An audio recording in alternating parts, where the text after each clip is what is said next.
Hello viewers, কেমন আছো তোমরা সবাই? আশা করছি ভালো আছো। আমি অনেক অনেক ভালো আছি। তো এই ভিডিওটা কিন্তু আমার কাল তো রাখি বন্ধন ছিল। তো কাল পুরো দিনটা কী কী করলাম তোমাদের সাথে শেয়ার করব। তো দেখো, কাল হাজব্যান্ড চিকেন নিয়ে আসলো।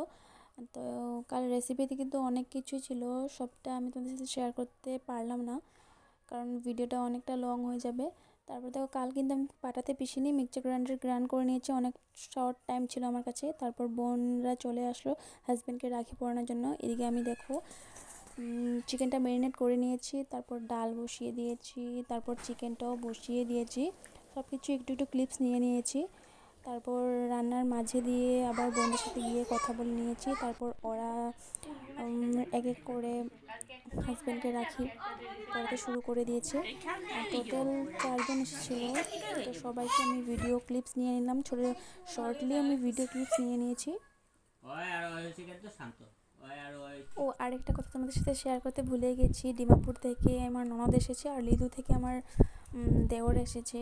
তো ননদ কিন্তু এবার ওর দাদাকে ভাইকে ফার্স্ট টাইম রাখি পরাবে, ও কিন্তু খুব এক্সাইটেড।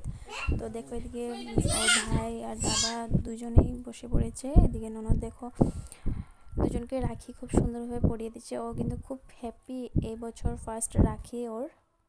রাখি পরানো কমপ্লিট হয়ে যাওয়ার পর আমি চলে আসলাম রান্নাঘরে। ফার্স্টে আমি 4 বোনকে আমি খেতে দিয়ে দিয়েছি, তারপর আমি হাজব্যান্ড, ননদ আর দেওরকে খেতে দিয়ে দিয়েছি। তো গাইস, আমার এই ব্লগটা কেমন লাগলো তোমরা অবশ্যই কমেন্ট করে জানিও। কিন্তু একটু একটু ক্লিপ